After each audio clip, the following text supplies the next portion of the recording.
할머니와 배 보자기.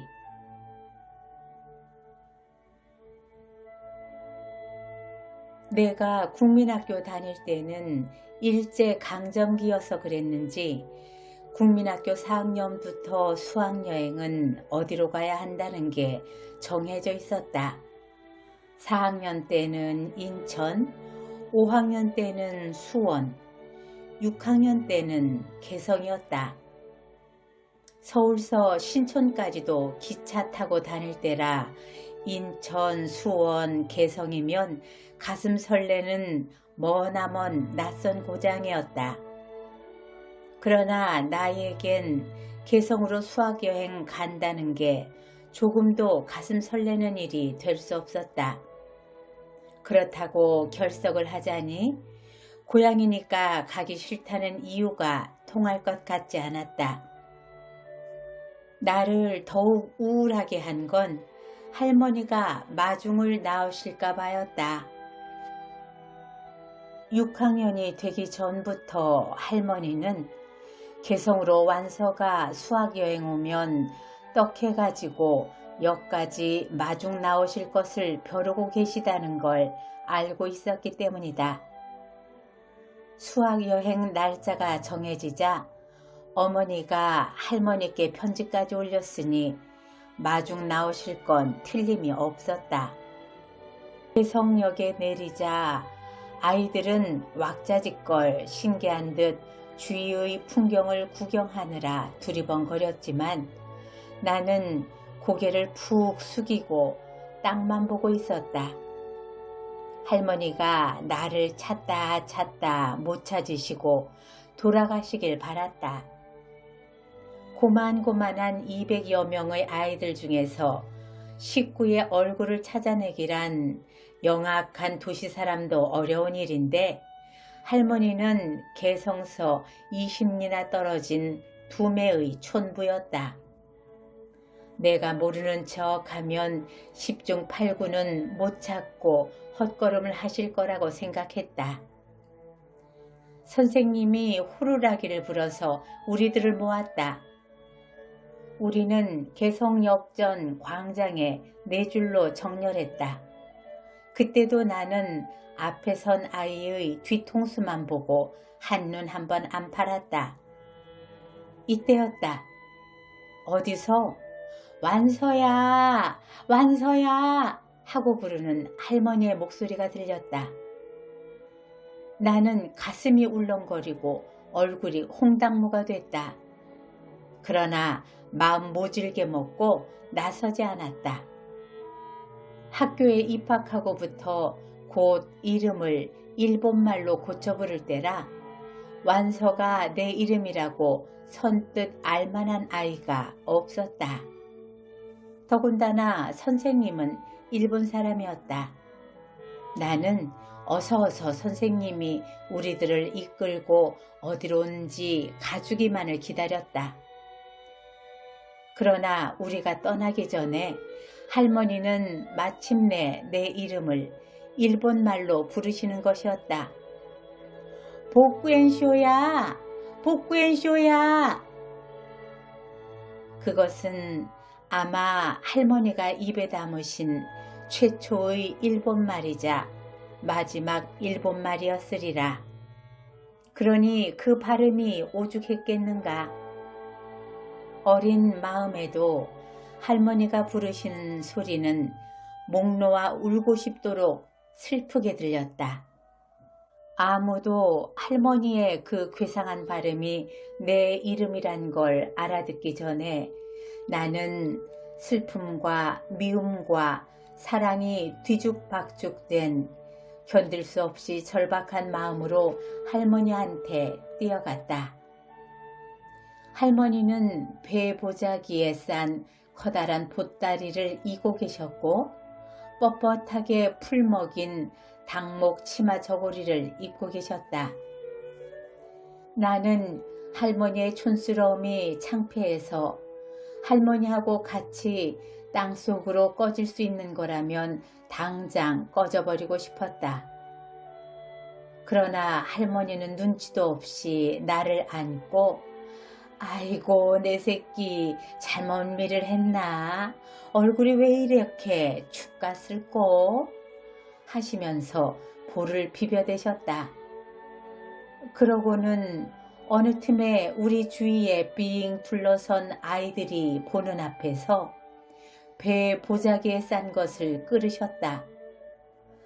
배 보자기 속엔 3개의 작은 보따리가 따로따로 들어있었다. 할머니는 그중 하나를 끌러 송편을 꺼내 내 입에 넣어주려고 하셨다. 나는 꼭 담은 입을 닷발이나 내밀고 도리도리 머리를 흔들었다. 그러나 그걸로 일이 끝난 건 아니었다.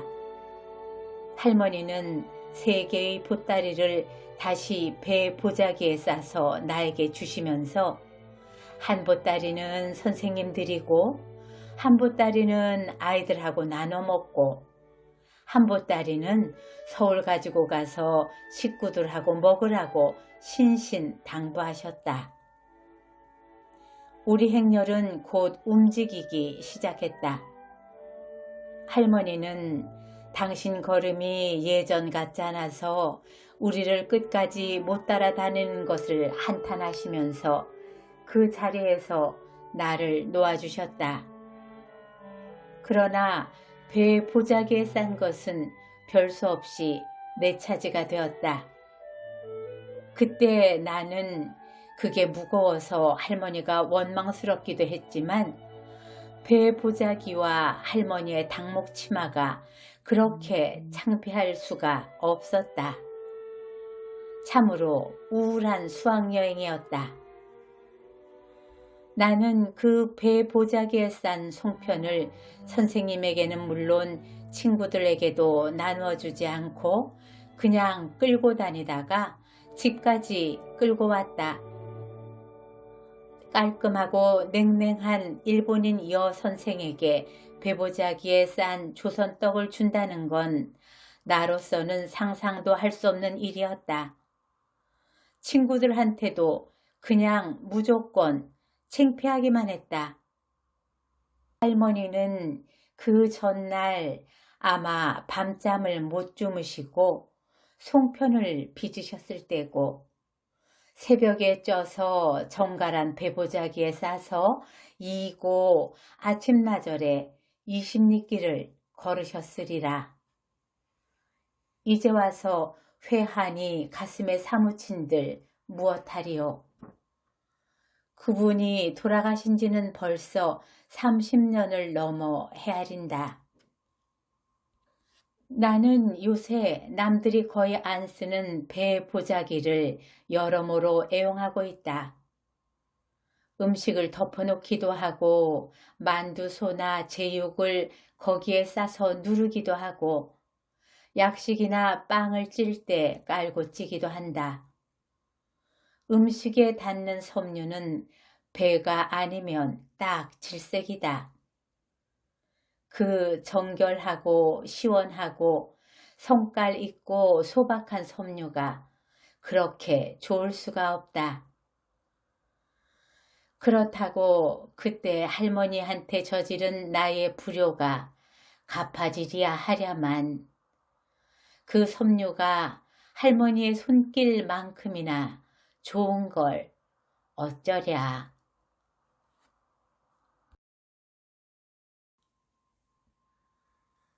이멜다의 구두. 봄 기운이 도타와지면서 낮엔 집 안보다 집 밖이 한결 따숩다. 난방이 덜 되는지 집 안엔 아직 겨울 기운이 남아있어 껴있고 외출을 했다가 번번이 진땀을 흘리는 고역을 치렀다. 오늘은 마음 먹고 내복을 벗고 겉옷도 가볍고 밝은 색으로 차려입었다. 좀 더 봄 기운 나는 새 옷을 장만하고 싶다는 욕심도 생기면서 마음이 들떴다. 그러나 신발장을 열고 보니 마땅한 구두가 없었다. 어제까지 신던 굽 낮은 까만 구두 말고 상큼한 보라색이나 베이지색 구두를 신고 싶은데 없었다. 산 적이 없으니 없을 수밖에. 그래도 좀 나은 구두가 있을 것 같아 신발장의 구두를 거의 다 꺼냈다. 맙소사. 식구가 3식구밖에 안 되는데 구두는 30켤레가 넘었고 그 중의 20켤레 이상이 여자 구두였다. 식구 중 나 혼자가 여자라고 해서 그 구두가 다 내 것은 아니다. 딸이 시집가면서 버리고 간 것을 내 눈엔 말짱에서 껴둔 것까지 합쳐서 그랬다. 그 중엔 철진한 부츠도 있고 철 잃은 샌들도 있고 산지가 너무 오래되어 모양으로나 수명으로나 다 된 것도 있었다. 신을 만한 게 단 한 켤레도 없는 30켤레의 구두 앞에서 나는 엉뚱하게도 이멜다의 3000켤레 구두, 1965년부터 1986년까지 장기 집권했던 필리핀 전 대통령 마르코스의 부인 이멜다가 국민들의 저항을 피해 도망갈 때 남기고 간 명품 구두의 수가 3000켤레라고 알려져 있었다를 연상하고 있었다. 우리 집의 30켤레의 구두와 이멜다의 3000켤레의 구두는 양적으로도 그렇지만 질적으로도 비교가 안 된다. 내 것은 문자 그대로 고물장수도 안 집어갈 헌신짝일 뿐이다.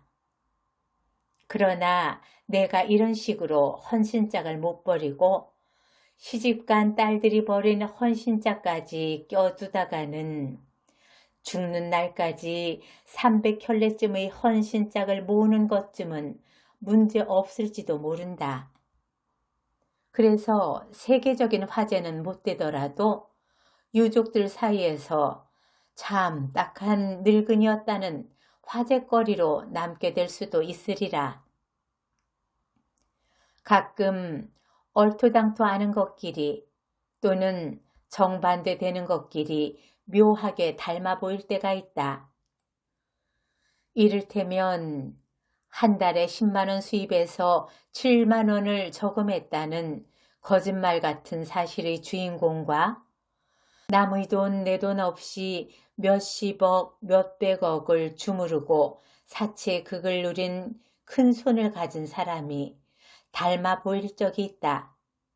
그 지나침 때문에. 지나치면 만고의 미덕이라는 전략도 아름답지가 않고 누구나 누리고 싶어하는 부도 혐오스럽게 된다. 내가 반평도 안 되는 현관에 수북히 산처럼 쌓인 헌구두를 망연히 바라보면서 이멜다의 구두를 연상한 것도 그런 까닭이다. 그 두 가지는 얼토당토 않은 거였지만 아름답지 않고 혐오스럽다는 걸로 매우 닮아 보였다. 뭐든지 그것을 즐기려면 우선 제정신이어야 한다. 그러나 3000켤레의 새 구두는 이미 제정신을 가진 사람의 것이 아니다. 병적인 집착이요 광분일 따름이다. 뭐든지 덮어놓고 아까워서 껴두는 걸로 자신을 가장 분수를 잘 지키며 검약하게 사는 걸로 착각해온 나는 그럼 제정신인가? 그 두 가지는 서로 상반되는 것 같으면서도 집착과 자기 도취라는 공통점이 있다. 동양 사상이 왜 중용을 인간 최고의 덕목으로 삼았나를 알 것 같다. 중용은 유교 경전 중 사서의 하나지만 단지 중용의 낱말 풀이만 들어봐도 아름답다. 마땅하여 치우치거나 모자람이 없으며 또 어느 한쪽으로 치우치지 않고 떳떳하여 알맞은 상태나 그 정도. 이멜다의 구두 덕에 나는 오랫동안 껴두었던 헌 구두들을 미련 없이 버릴 수가 있었다. 물론 다시 신을 만한 것 몇 켤레도 남겼다. 내일쯤은 새 구두도 한 켤레 사야겠다. 회색으로 살까? 베이지색으로 살까? 눈 딱 감고 분홍 구두를 살까? 주책 없이 설레고 있다.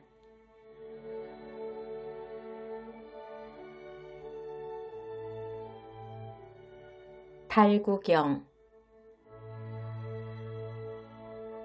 달 밝은 밤 손자를 데리고 고수부지에 나갔었다. 가족 동반으로 많은 사람들이 강가에서 가을밤을 즐기고 있었다. 산책, 다름질, 공놀이 등 가벼운 운동을 하는 사람들도 있었지만 돗자리를 깔아놓고 온 가족이 둘러앉아 가스버너에 고기를 구우면서 저녁 식사를 하는 가족도 심심찮게 눈에 띄었다.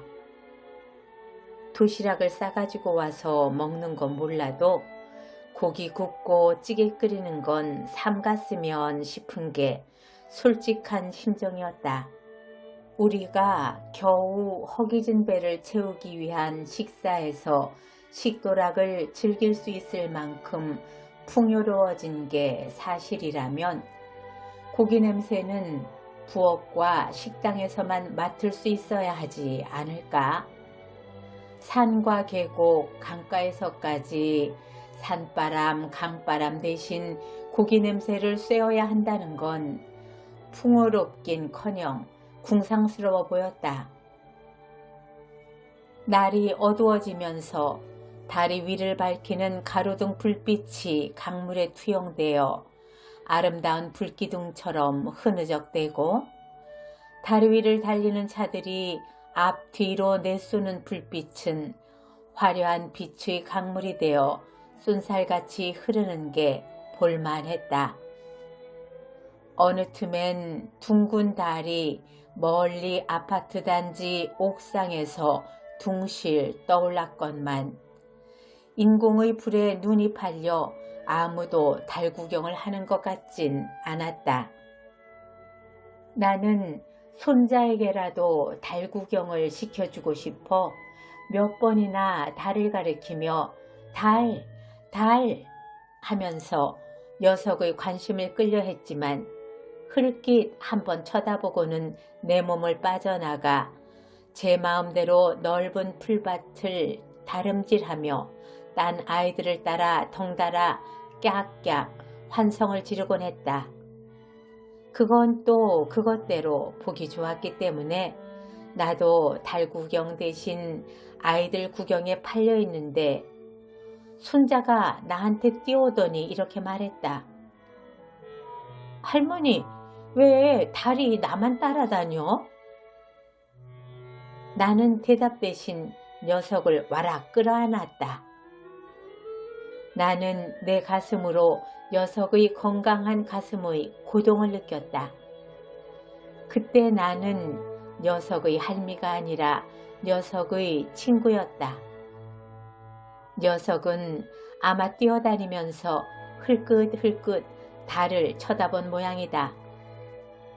나의 달에 대한 최초의 기억도 달이 나만 따라다닌다는 놀라움에서부터 비롯된다. 어릴 적 해질 무렵까지 읍내에 가신 할아버지나 어머니가 안 돌아오시면 조금씩 조금씩 마중을 나간다는 게 동구 밖까지 이를 적이 있었다. 가장 행복했던 건 동구 밖에 이르기 전 산 모퉁이에서 고대하던 어른과 맞닥뜨리는 일이었지만 그런 일은 어쩌다가 있었다. 마치 우리의 인생 행로에 요행보다는 불의의 재난이, 기쁨보다는 슬픔이, 즐거운 날보다는 쓸쓸한 날이 더 많듯이 날이 어둑어둑 저무는데도 기다리는 어른은 안 오시고 별안간 무서운 생각이 들어 동네를 향해 다름질 칠 때 물빛 하늘에 달이 떠 있어 나를 따라오면 그렇게 위안이 될 수가 없었다. 저 달은 내가 천천히 걸으면 천천히 따라오고 다른 박질 치면 같이 뛰고 일부러 걸음을 멈추면 저도 느티나무 가지에 걸렸건 동산 위에 떴건 꼼짝 않고 그 자리에 서 있었다. 그 최초의 인식이야말로 자연과의 교감의 시작이 아니었을까. 달이 나를 따라다닌다는 걸 알고부터는 내가 쓸쓸할 때는 달도 쓸쓸한 얼굴을 하고 있는 것처럼 내가 기쁠 때는 달도 기쁜 얼굴을 하고 있는 것처럼 보였다. 고향집을 떠나 처음 서울에 와서 산동네 빈촌에서 마음 붙일 곳이 없었을 때 달이 서울까지 나를 따라왔다는 걸 발견하고는 얼마나 놀라고 반가웠던가. 그래서 우리처럼 나이 먹은 사람에겐 달을 보고 고향이나 그리운 사람을 생각하는 건 극히 자연스러운 정서지만 요새 자라나는 아이들은 앞으로 어떨는지 모르겠다. 그날 밤 손자의 말은 동심은 예전이나 지금이나 변함이 없다는 걸 확인시켜 주었지만 그 달 구경을 녀석이 얼마나 오래 기억할지는 의문이다. 달보다 휘황한 게 너무 많은 밤이었다.